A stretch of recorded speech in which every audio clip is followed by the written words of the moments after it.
Evening, everyone. Whew. Here I am. Here we are. Hey, James. Welcome. So, am I on? I'm on. So, good evening, everyone. Thank you for tuning in online and in person. For those that don't know me, you all know me. I'm Eddie or Edoardo Shoryu Eusepi. Wow, did I really write this? Okay, I've been a resident here for the past few years. A novice priest, a student under Roshi Joan. This is the second time I give a public talk. The first time was, what was that called? Way-Seeking Mind, thank you. That was a long time ago. That was, I think, in 2019 or something. So I'm honored to be given a talk publicly for Upaya. If I say anything that's out of line, it's completely my fault. If I say anything that is good, that's credit goes to my parents and Upaya and my teachers and my mentors and my friends. So let's get that out of the way first so we're clear here. Wow. Here we are, guys. Good to have you here. Thank you for coming. Well, you guys don't have much of an option, do you? But thank you for coming. This past Saturday, July 30th, was Roshi Joan's 80th birthday. We had a very nice birthday party, so fun. Residents killed it. You guys did a great job. We took a lot of COVID precautions, but they were done, I feel, with that, they weren't annoying, they weren't facetious, they weren't cumbersome. We took a lot of precautions and it just went really well. I was delighted to have so many guests back at Upaya. It's been a couple years. And just also so sweet to see Roshi Joan with her buddies just kicking it. That was so cool. So happy. And Roshi, 80, wow, that's just big. What an accomplishment. The venerable, I'm going to start calling Roshi Joan the Venerable Roshi Joan, Halifax.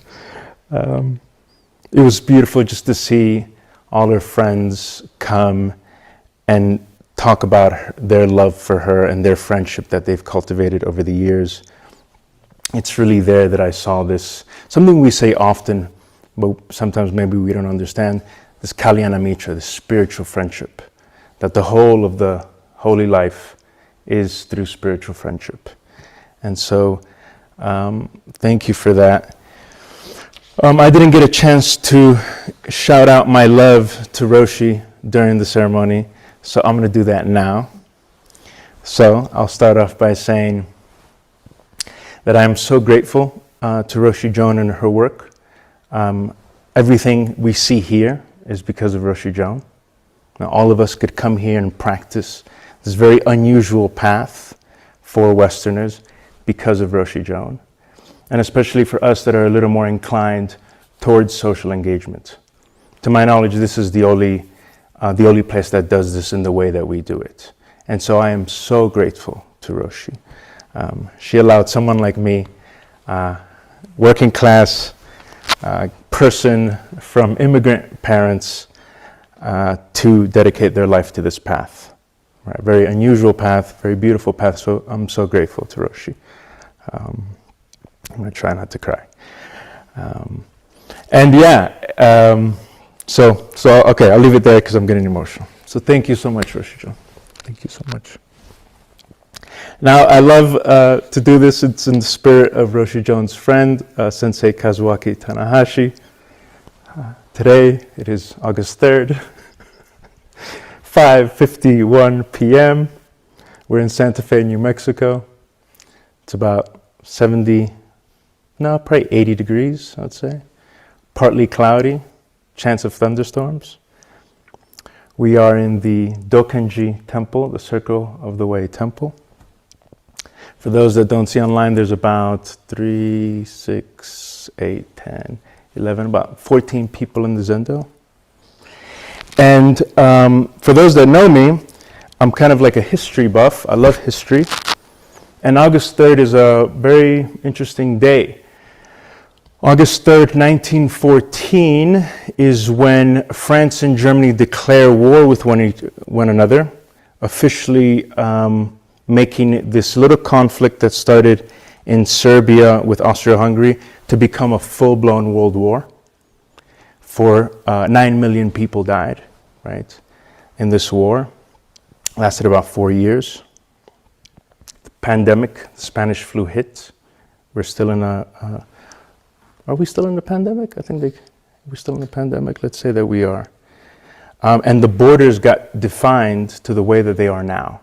So the way that we understand the world was defined by this world war that started 104 years ago. Also on this day, 1981, air traffic controllers in the US decided to go on strike. Some of you might remember this or might have heard about this in history. This is when Ronald Reagan had them all fired, and for many, this is the beginning of the end of the labor movement. Also, this day, August 3rd, 2019, we had this was recently, y'all. 2019, we had the racist attack of the predominantly Latino Walmart in El Paso, Texas, not too far from here. That was on this day, August 3rd. 23 people were killed, 23 people were injured. And today, if we look at these world events in today, many wars are still being decided by mostly powerful white men, like the World War was. Where am I? We also see that, good news, we see that labor unions are coming back, right? Amazon has unionized, Walmart has a union, Starbucks has a union, so that's good. Right on, millennials. And unfortunately, although there's been a kind of a slowdown of mass shootings because of the pandemic, we're back in action with the mass shootings. They're again increasing in frequency, and just to point out that this is a very specific US phenomenon. It doesn't happen anywhere else in the world in this frequency and this magnitude. So I'd like to start with that because I think some might ask, it's like, what does Zen practice have to do with any of this, right? What does a novice Zen priest have to give us in regards to this? And I honestly think the question is reverse. What does Zen practice not have to do with this? For Zen practice is made up of our very lives. Right? This is our lives, it's in our mind stream, it's in our interactions with others. As Roshi Bernie Glassman would say, and I love this, the first noble opinion is that of suffering. Our human condition is one which suffering is a lived experience of our lives. The prevention of war, the amelioration of working conditions, and the reduction of domestic violence are all actions which seek to reduce suffering. So the question is, what does Buddha Dharma have to teach us about this? Or how are we as bodhisattvas not implicated in this?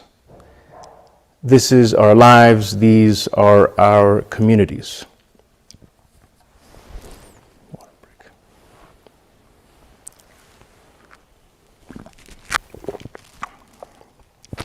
So this is something I appreciate, and I've given my appreciation, but it doesn't hurt to give more appreciation. This is something I appreciate about the work of Roshi Joan, Halifax, and Upaya. Not only does it offer a 2-year chaplaincy program where they give their students the systemic view to see the interconnectedness of power, to understand its leverage points, to know where service for the beneficence of life can happen, but also to have the capacity to resource the self and others. Upaya also has, in the last 2 or so less years, offered the socially engaged Buddhist training program, the SEBT program. I feel very fortunate to have supported, in my small way, to have supported Wendy Johnson in her group, in her SEBT group. But it's just such a wonder to connect so many hearts and minds of people willing and able to serve their communities and brainstorm together and create these different service projects. interacting with these chaplains, with residents here, with people that our community interacts with the SCBT community, with the Sangha online, there's a lot of concern, right? We've been seeing for years the spiraling out of climate catastrophes. We're seeing that now. We just had these horrible floods in Kentucky, as you might have seen on the news. It's getting hotter every year. The experts have been warning us for decades that we have to get independence from dirty energy. And we have the technology to do it. You know, we have the know-how. We just don't have the political will to do it, right? Which is a real problem. And I'm reminded of actually something I saw recently, and it was said by Roshi Joan's buddy, Stokely Carmichael from the Black Panthers, who brought up the notion of black power. That he said, for example, it was a talk he gave when, I forget the talk, but Martin Luther King wasn't present. He was supposed to be present. And he said, very interesting, he said, you know, as a black person, when you see a white person and you're afraid of them, you aren't afraid of them specifically because of who they are, but rather because behind them they have the police, they have the DA, they have the National Guard, they have the Army, the Navy, and the Air Force. And that black people don't have that. So for that reason, they need to protect themselves and they need to have black power. This is where the term came up. Now this evolved to a notion we all now know as all power to the people. Right? We need people power. As we see now, women in parts of the country don't even have the power to control their own bodies. Right? Big ups to Kansas. Good job, Kansas. The beauty is that power is ours for the taking. I see that practicing Arupaya, Buddhist practice, gives us the view to see how suffering is intertwined in our lives. The energy or the virya in moral nerve and courage to do something about it, and the persistence to keep going for it. Also, I found that in ritual, it gives us our daily practice and grounding for support. There are so many gifts that this practice gives us, which comes from ancient India, then goes to ancient China, Japan, and now the US, Latin America, Europe, and Africa. In fact, I've noticed that some never heard of this. The Buddha was quite the revolutionary to start the Buddhist order. He started an order that was against the ancient caste system. He showed moral nerve, courage, and compassion in establishing his order. Regardless of caste, creed, or capacity, the hierarchy in the Buddhist community was held by those who ordained first, by those who vowed to give up everything for the service of life itself first. In fact, the Buddha didn't have to start a Sangha. He could have lived the rest of his life and blissed out nirvana, you know? But then he wouldn't have been a Buddha. What made him a Buddha was that he decided to go out and show the world that peace in this life, the cessation of suffering, can happen right here, right now.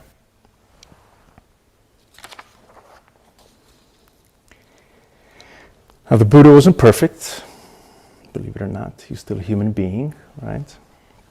He hesitated in the establishment of the nuns' order, right? A charitable interpretation some scholars give as to why the Buddha was apprehensive in allowing a nuns' order to be formed was because he felt he had already stirred the pot with his casteless religious order, right? And so, therefore, to avoid the ire of power, he decided to still create a nuns' order, right? Now, I don't know if you guys know about the story, I won't get into it, but his stepmother, Mahapajapati, which Pajapati, I recently read, means mother of a great one. Then she became Maha, so the great mother of a great one. She wanted to be a nun. She asked the Buddha 3 times. He said no each time. saying that it would cause too much trouble, that the woman is supposed to care, not to seek for the community. And so he said no. But Mahapajapati was persistent. She had hundreds of women come to her. It was said that wherever the Buddha went, he made widows, because all the husbands would leave their wives to become monks. So all these women came to Mahapajapati. She started to care for them, and she decided, okay, we're going to do something about it. She cut her hair, she put orange rags on, as did her sisters, and they walked 150 miles to go see the Buddha. They got to the gates. Ananda, her nephew, came up and said, "What are you doing here, mother?" He's like, "No, we want to become ordained. We want to follow the path."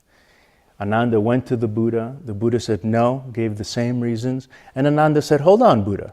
Aren't women just as capable as men?" The Buddha said, "Yes, they are." He said, why hesitate? And he said, "Well, because it might cause too much trouble." Then Ananda persisted. Finally, the Buddha gave in. The first nun's order was born. Now, it's because of Mahapajapati and Ananda's single-minded effort and persistence that this was established. Today, can we be as persistent?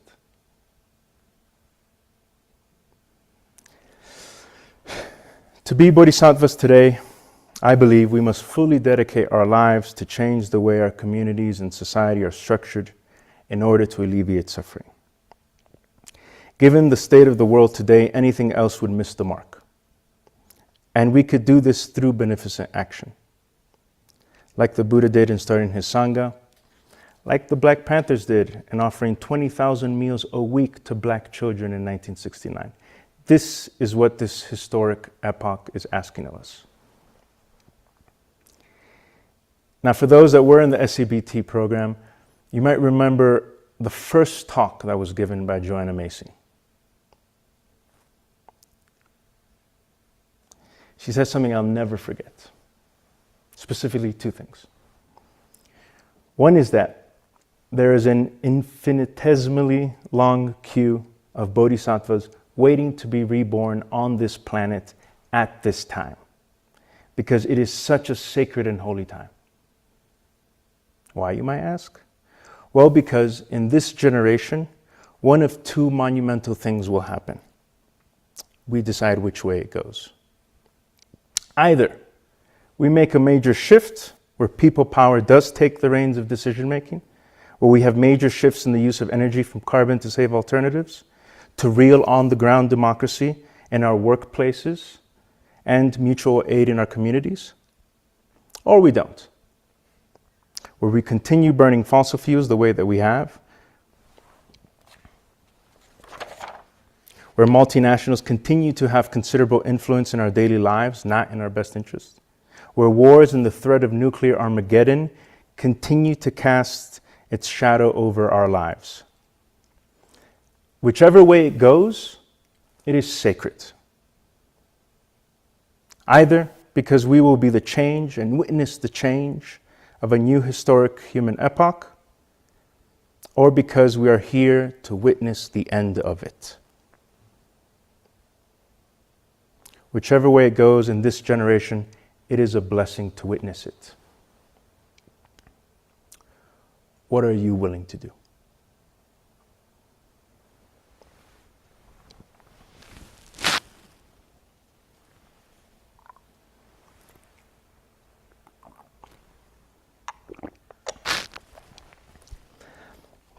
Now, this reminds me of the story of Patachara and the Buddha.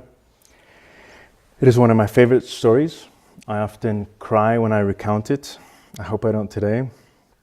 But I love it because we see in the Buddha, in his actions, his getting involved in a situation, his strong loving action, and his patience to nurture and allow growth. All dispositions and actions we need today. So, the story of Patachara. So Patachara was a young woman from a higher caste, And as it was in the day in India, as it still is, many parts of India, her family organized for her to marry someone in her caste. But she fell in love with one of the attendants to her household, which was a big no-no, because he's in a lower caste. And if she were to follow love for marriage, it was just completely against their tradition. And that's what she did. She fell in love with this man, they ran away, they lived a very humble life. Their hunger and so the moments they had food and the moments they didn't have food was about equal, so they're quite poor.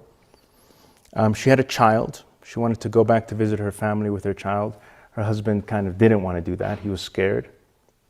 She got pregnant the next year. And finally her husband was like, okay, let's do it. But he kind of hesitated. And so the baby wasn't born, but it was about to be born. And at that moment they decided, okay, let's go. Who doesn't know the story of Patachara? Oh, yes. Okay, I try to do my best. As they're leaving, a storm starts to brew. They get to the riverbank and it starts really pouring. So her husband tries to find a big palm to provide cover. And as he goes, he really kind of doesn't get lost, but he's out of sight. Patachara falls into labor. She starts to give birth to this child. Unknown to her, as her husband was pulling up a palm, he disturbed a snake, got kissed by the snake, and died. Patachara is there on the banks of the river, gives birth to this child alone. After she gives birth, she rests, she cleans the baby in the river. She then goes to look for her husband and she sees that he's dead. In total, utter grief, she spends the day and the night there with the corpse of her husband, her small toddler, and her newborn baby. After those 24 hours, she has again the energy, and now she really has to go and find her family. So again, she gets to the bank of the river, and she can't take both the toddler and the infant, the newborn. So she tells her toddler to wait.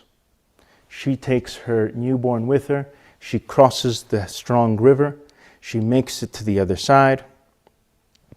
She gently puts the baby down in a safe spot as she goes back to pick up the toddler. As she's going back, a hawk swoops down, picks up the baby and carries it away. At seeing this, she starts swaying and flaying her arms, shouting and screaming. The toddler on the other side of the riverbank mistakes this to be a call from her mother to come into the river. The toddler jumps in, gets swept away, the body is lost. Patachara gets out of the river completely distraught. She starts to walk alone now without her husband, her 2 children, going to her village. And she comes across someone that recognizes her from her village. And she asks, tell me, how are my parents? I'm going to see my parents. And the man says, no, you don't want to know. She's like, no, please, they're all I have. Tell me. Well, I'm sorry, Patachara, but with this storm from last night, the roof caved in, killing your father, your mother, and your brother.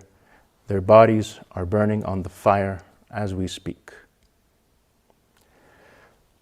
Again, upon hearing this news, her mind starts to crumble. She can't keep her sanity. She loses reality. All she knows is pain. And she begins to wander like a ghost. She becomes known as the cloak wearer because she just wanders and wanders, having no consideration for reality and her life, that her clothing starts to become tatters, where she's almost naked, and she doesn't even realize. She does this for years, until the Buddha comes across her. The Buddha sees her close to Vasali, and as he sees her walking, he purposefully puts himself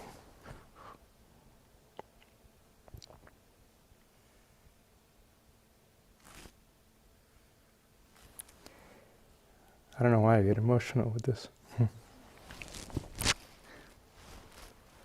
He puts himself in front of Patachara and he looks right at her and he says,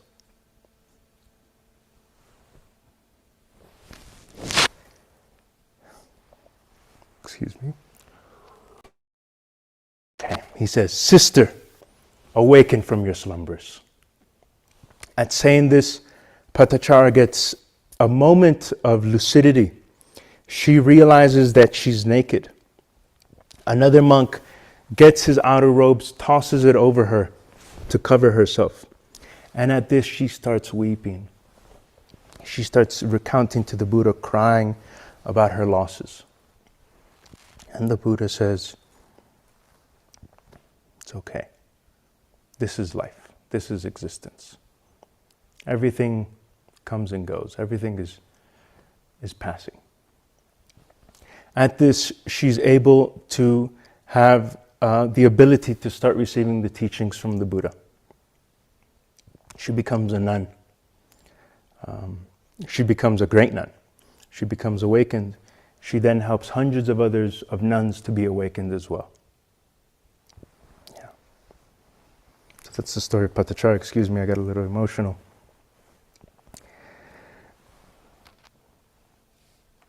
The Buddha put himself in front of Patachara. I believe this is what is required of us today. Are we willing to put our bodies? Are we willing to put our wealth and assets? Are we willing to give our energy and efforts towards the future we want for ourselves and for future generations? Buddha then used strong words. "Sister, awaken from your slumbers." Do we have the moral nerve to stand up and speak up? The wisdom to pierce through the delusion? And then the Buddha was with Patachara. He rested with her. He taught and mentored her. She became an awakened nun. Do we then have the patience to build our new life and a new world? Do we have the foresight to see where we can serve, to put ourselves in the thick of it, with courage to step up, and then the patience to nurture it? The view, the courage, and the patience.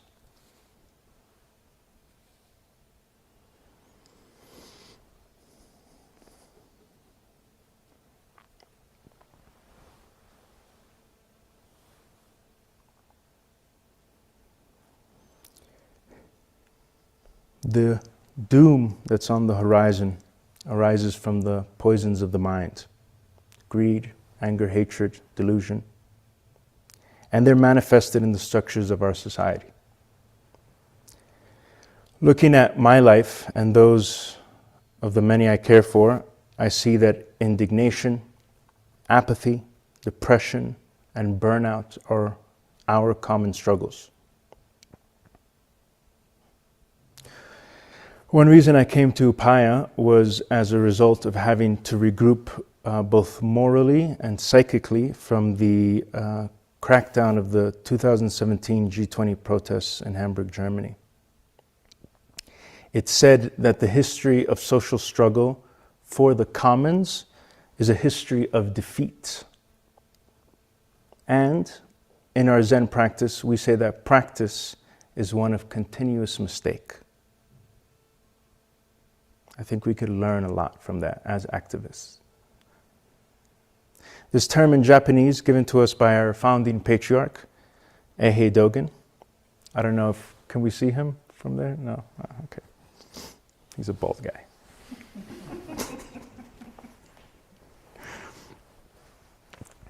Eihei Dogen would call this Shoshaku Jushaku, which is literally translated as to succeed wrong with wrong, or one continuous mistake.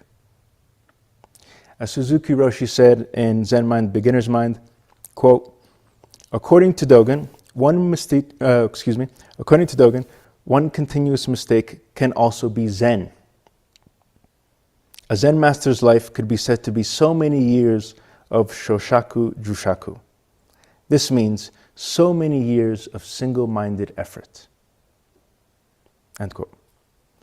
In this way, it isn't about avoiding mistakes, but of making the mistakes the path itself. As when a skilled cook makes a seeming mistake and somehow manages to use that so-called mistake to make the dish even tastier. Can we learn from our mistakes? How can we roll our mistakes into our lives and practice? How can we make our mistakes artistic examples of beauty? And yet, failure can be demoralizing. In being able to admit our mistakes, we can open up the space for ourselves to grieve. There is a lot of anger, indignation, and apathy in social movements because there is a need to grieve. When we can allow ourselves, our communities, and our movements to grieve, we allow the creativity of the new to arise. Affirming our loss accepts the not knowing mind, and therefore it accepts the realm of opportunity to blossom. We look at our ancestors, those that have given their lives for a better tomorrow, for the future generations, and we see their successes and failures. In the words of Martin Prechtel, grief expressed out loud for someone we have lost, or a country or a home we have lost, is in itself the greatest praise we could ever give them. Grief is praise because it is the natural way love honors what it misses. End quote. Admitting defeat in our history, knowing that we failed to harness people power, we can at least say that yes, we are lost, but unlike before, now at least we know it.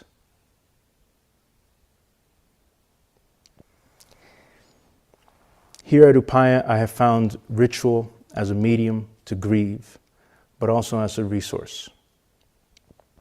It could allow us to transform the greed, anger, and delusion we hold in ourselves and in our institutions. Not only in fostering a mind of not knowing, in an age that praises so much information, but also in fostering curiosity, deep listening, community. By shining the light of awareness on our greed, it transforms to generosity. By shining the light of awareness on our anger and hatred, it transforms to loving kindness. By shining the light of awareness to delusion, it becomes wisdom. A penetrating wisdom which sees the nature of reality marked by impermanence, non-self, suffering, and emptiness or boundlessness.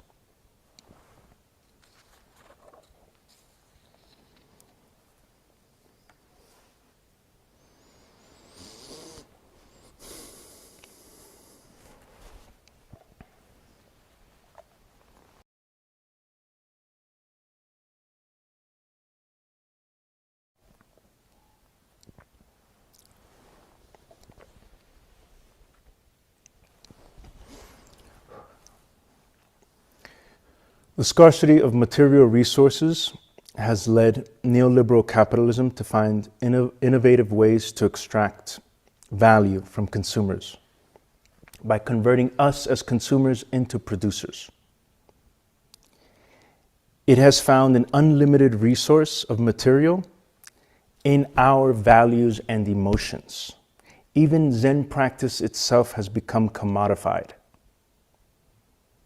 This extraction primarily happens not only through our consumption of products, real and virtual.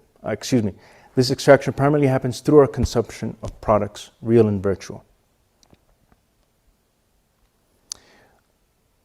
We cease being docile subjects, in how Michel Foucault would use that, where we should act in one way or another, and we have become projects.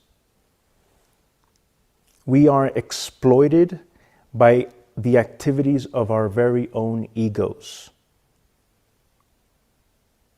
And I'll quote this Korean-German philosopher, and I think he does a good job at pointing this out, because this can seem like a big philosophical thing. It's not. We do it every day. He says, "Today we consume emotions that are bound up with things. In consuming emotions, we do not relate to things but to ourselves, increasing our narcissistic relationship with ourselves. Even our values are consumed. Change the world while drinking tea. In this way, we tacitly say to ourselves, I am a good person who cares about the environment because I bought fair trade tea. I am a person who values justice and fairness. Look, my receipt proves it." We relate to our egos, not to our community. Furthermore, in our very consumptive act, we buy our redemption. As Starbucks used to say, it's not what you are buying, but what you're buying into. It's pretty universal nowadays. Each consumptive act, we get the satisfaction of helping the environment or poor people in other countries, etc. With each consumptive act, we get the sense of fulfilling our ethical duties. Through my buying, I feel good about myself in my buying. I can save the world through my consumption. And yet, it is the very consumptive act which is the problem. In the wise words of Oscar Wilde, quote, "The worst kind of slave owner was the one that was kind to his slaves, and so prevented the core of the system to be realized by those who suffered from it, and understood by those who contemplated it. It is immoral to use the institution of private property in order to alleviate the horrible ills which result from the institution of private property." That's from The Soul of Man under Socialism. I found that ritual can subvert this narcissistic tendency. It can shift us from a state of communication with no community, which is, I think, what we find today. We're all communicating, but we don't have community. It could shift us to a state of community with no need for communication. And I think we find this here. When we do rituals together, we're so in line with each other. We don't have to share a word with each other. We know, we feel each other with our bodies in proximity. Such a beautiful thing. In a collectively narcissistic society, with its emphasis on one's own psychological interiority, its own self as a project, where we exploit ourselves willingly in the belief that we are realizing ourselves, ritual and ceremony can permit a re-enchantment of the world. It can serve as a healing power that could counteract collective narcissism. Because ritual is a genuinely human act which celebrates life. To quote Byung-Chul Han, "Ritual gives form to the essential transitions of life. They are forms of closure. Without them, we slip through. Rites of passage give structure to life in the same way seasons do. Thresholds as transitions give a rhythm to, articulate, and even narrate space and time. Information and commodities prefer a world without thresholds. Unresisting smoothness accelerates circulation. Today, temporally intense transitions are disintegrating into speedy passages, continuous links, and endless clicks." End quote.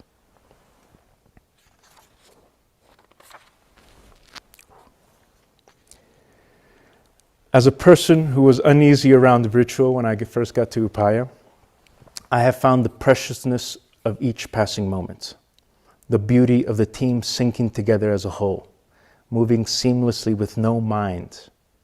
I've noticed that in the ritual act, I get a distance from my made-up view of my own subjectivity. And it is in that distancing that the peace inherent to existence itself arises. In that space, in unity with many other bodies moving around me, I have a felt sense that everything is perfect in its imperfections. As the Tao Te Ching says, everything is perfectly imperfect. This way of practice alleviates so much suffering. It builds community. It reverts the consumeristic society's push towards narcissistic introspection and the preoccupation with one's own psychology, and cultivates a community through its externalized forms of interaction, with a reverential homage to silence, to the silence that allows the mystery of life to speak.